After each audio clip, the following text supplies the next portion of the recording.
Hello there, Salim Omar here from the Straight Talk about Small Business Success podcast. I am excited. We've got a special guest with us. His name is Nicky Billou. Nicky, welcome. Salim, an honor to be here. Thanks for having me on the show. That's awesome. Nicky, I'm going to do a quick bio on yourself and then I'll ask you to share your backstory. Nicky believes business is not a numbers game, it's a people's game. Life is all about people, business is all about people. He loves people, and we're living in a time where we've gone through a rough 2 year period, and he's ready to share his energy, his enthusiasm, his laughter, and 6+ years of podcast conversational mastery. So, with that said, Nicky, if you can, take us, kind of give us a high level on your backstory. Sure, Salim.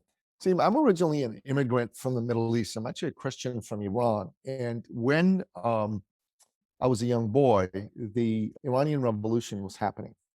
And my father could kind of see the writing on the wall.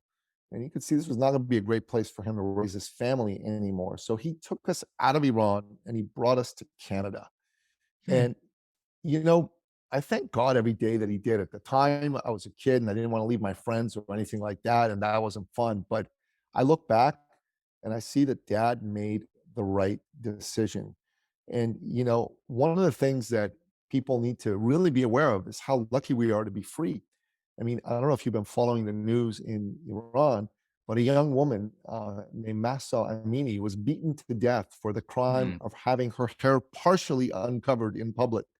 And that's not a crime. That should never be a crime.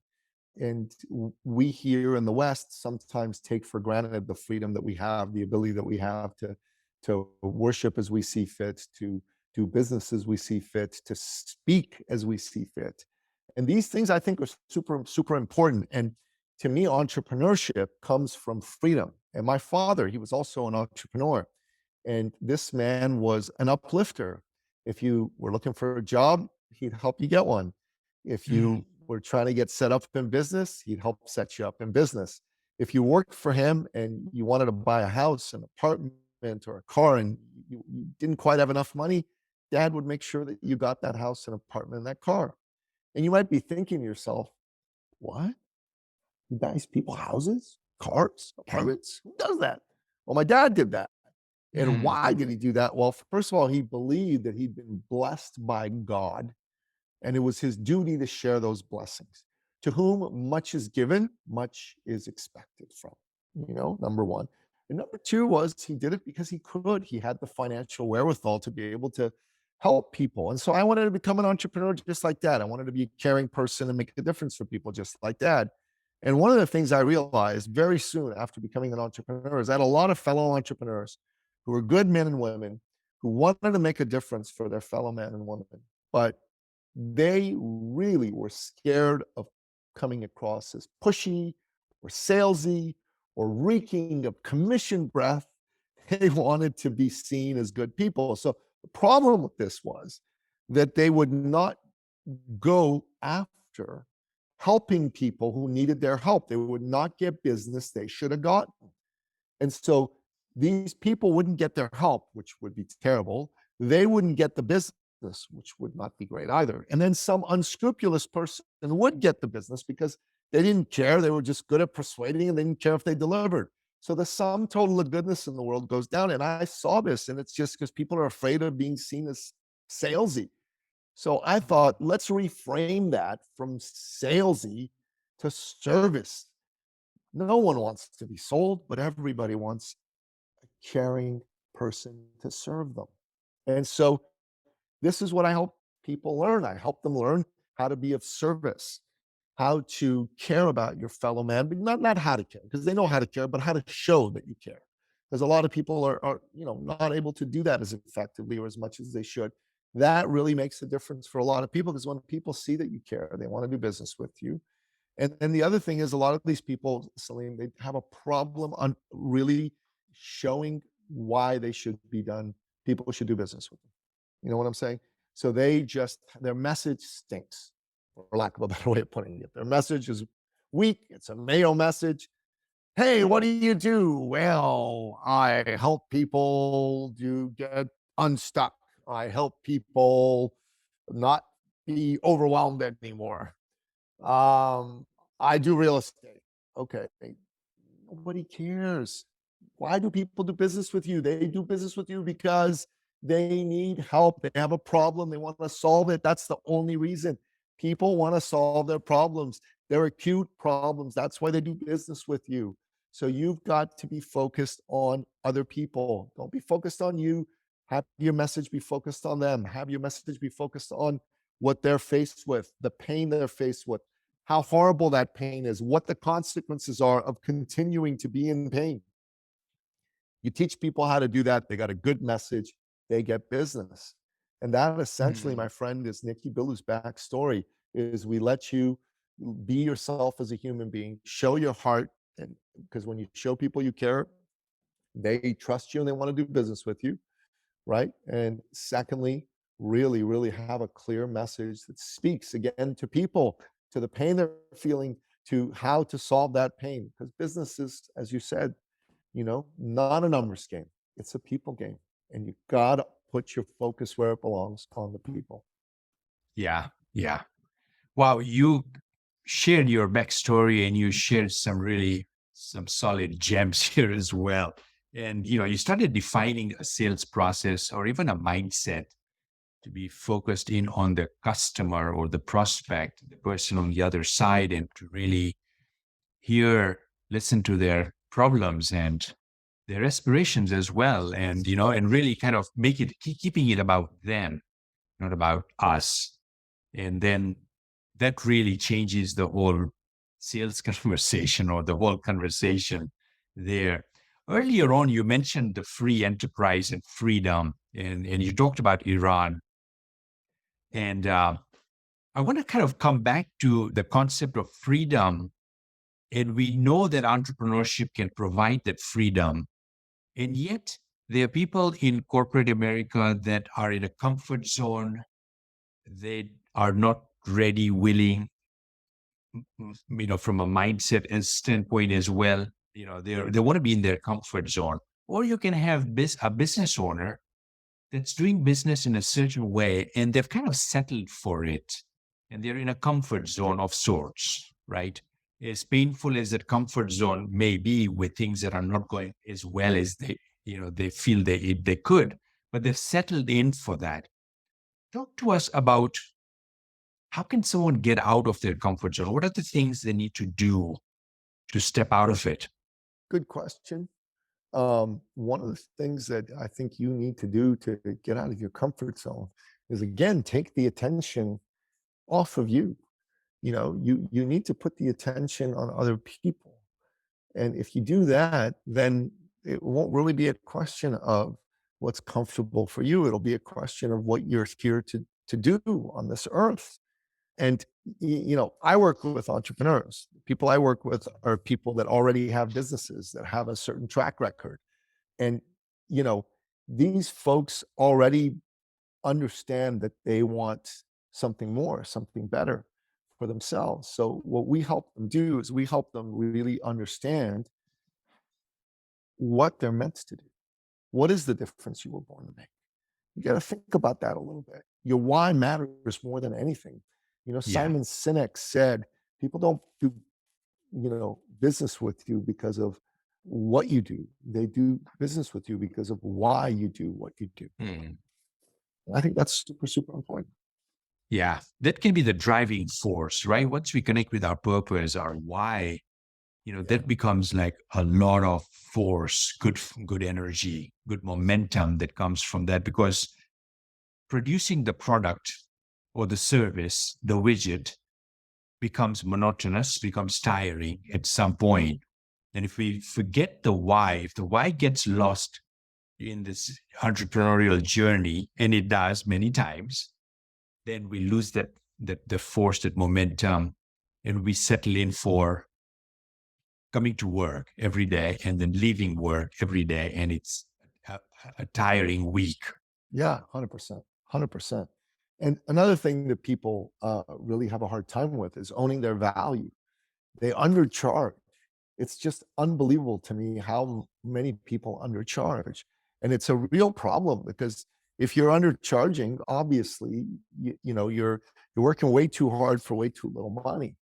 And we believe that you should be getting paid not based on what the market is doing, but based on the value of the solution that you provide to people.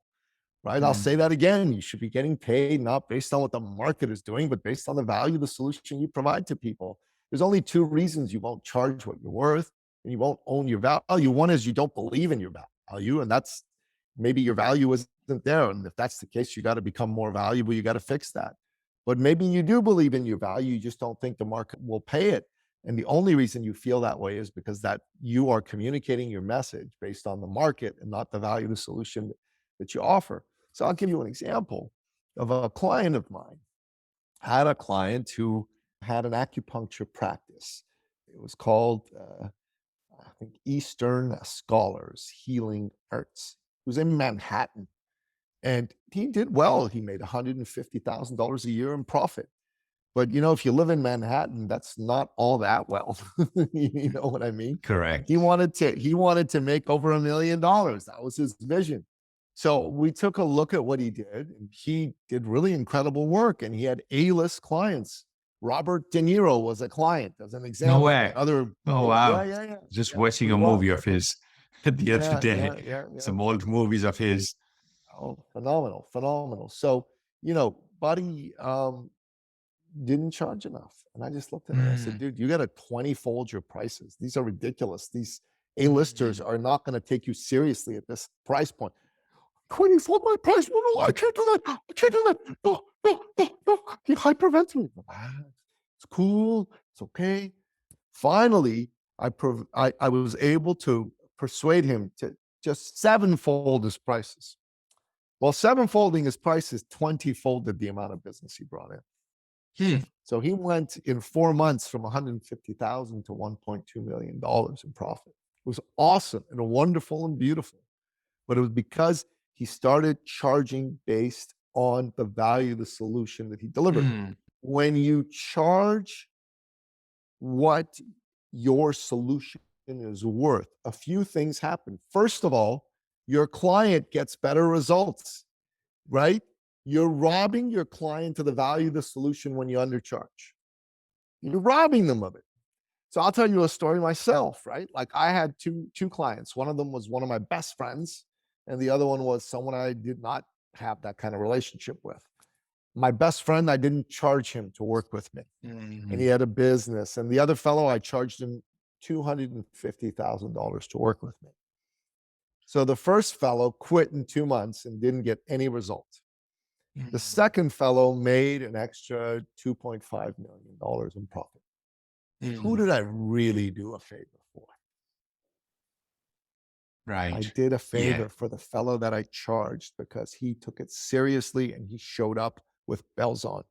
When people are paying, they value it. Now, obviously, you got to have something that's worth it. You can't try to sell a cheap trinket like it's a Rolls Royce, right? You're going to have have something that's valuable. That's important. But if you do have something that's valuable, if you do have something that solves a problem and you charge properly, they will show up ready to work. And that means they get results. Secondly, if you don't get what you should get, you won't give what you should give. There's an energy exchange. You won't show up as powerfully when you're undercharging. So to me, this is very important. So Yeah, that's awesome.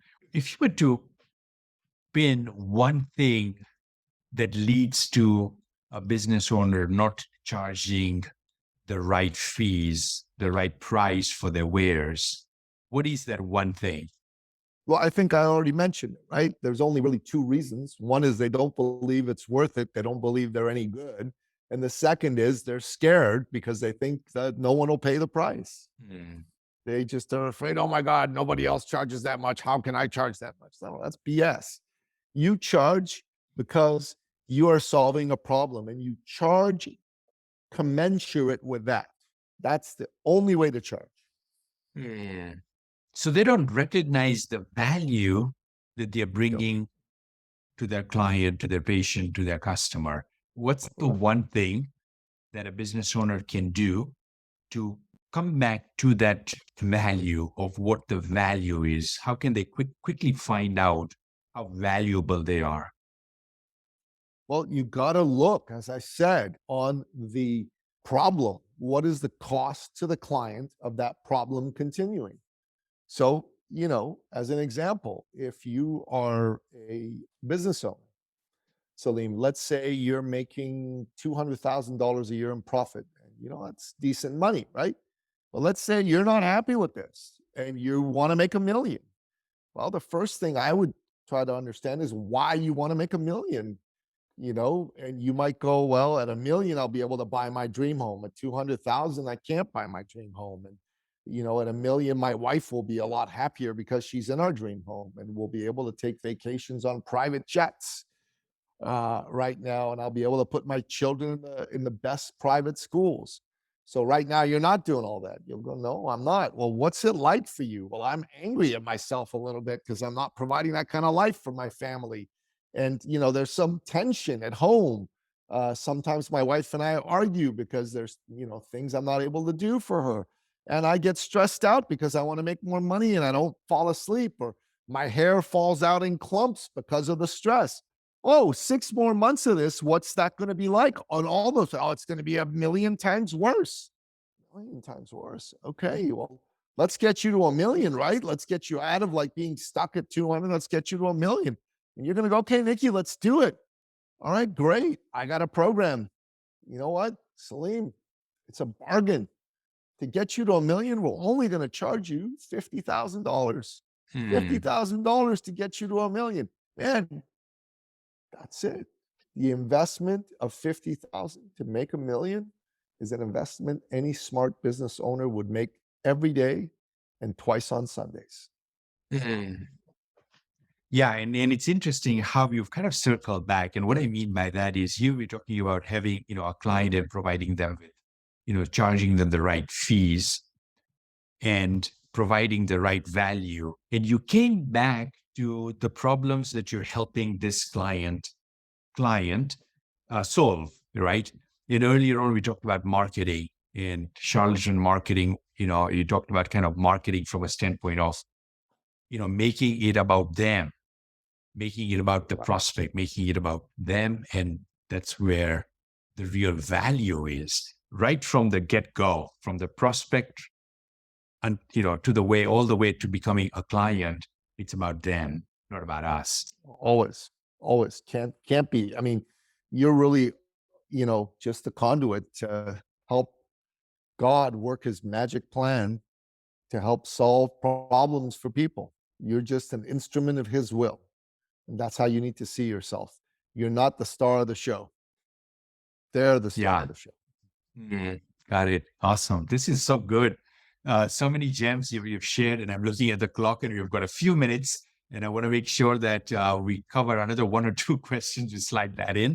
In your material, in your teachings, you talk about creating a compelling personal brand through thought leadership. What is thought leadership? Why should a small business owner pay attention to that? Well, that's a great question. So, first of all, the way to understand thought leadership is to draw a distinction between that and an expert. Because, I think if you understand how the two are different, you'll understand why being a thought leader is better. So, an expert is someone who knows something. Okay. There's a lot of experts out there, they're a dime a dozen. Mm, But a thought leader is someone who's known for knowing something. Thought leaders are rare and valuable. So, you know, let me ask you a question. If you wanted to start an animation studio, who would you rather hire to help you do it? Walt Disney himself, the man who created the greatest animation studio of all time? Or Jimmy Joe, who just graduated from Joe's animation studio? I think the mm, answer is obvious. You're going to mm, go with a thought leader in the space. And you want to be a thought leader in your space. Look at a business owner, for example. Okay. You have Elon Musk. Elon Musk's brand is bigger than the companies that he is the CEO of. He's bigger than Tesla. He's bigger than Solar City. He's bigger than Boring. He's bigger than all of them. And why is that? Because Elon Musk built himself that kind of a brand. Everybody knows who he is. Elon Musk has people lining up to buy Teslas. He has no problem selling Teslas. Elon Musk has people lining up to work for Tesla, and they're willing to get paid less to work for Tesla than they would get paid elsewhere. And Elon Musk is able to attract investors like crazy. Now, imagine you're a coach or a consultant or a speaker. The way you're going to get hired better is if you're known as the very best coach, consultant, speaker in your space, as the authority. So if you are, someone who solves a problem of helping men who are business owners and whose wives have recently left them, and you go, I help you fix that, and you're someone who's known for that, people who run into that problem are going to seek you out. Well, if you're just ordinary relationship coach, who knows why they should ever come to seek you out? You're going to have to keep knocking on doors. That's amazing. That's awesome. Good. We gotta finish off here. This is so good. I appreciate it, Nicky. Lots of good gems that you've shared with us. What's the best way for folks to reach out to you? Well, look, I'm all over social media. Just, type in Nicky Billou on most platforms. You'll easily find me. But if you're a business owner and you want to have a conversation about your business, go to my website, ecircleacademy.com. There's a lot of free resources there. Take advantage of them. And if you want to jump on a phone call, there's a button that says book a success call. It's absolutely free. Just fill out an application. I just want to make sure you're a serious business person before we have the conversation because, it's my time and I am offering it for free. But once you do that, pick a time that works for you and away we go. That's awesome. Great. And we'll have all these links in the show notes as well. Nicky, thank you so much. Really appreciate you. God bless you, man. Thanks for having me on the show. It's really great to be here.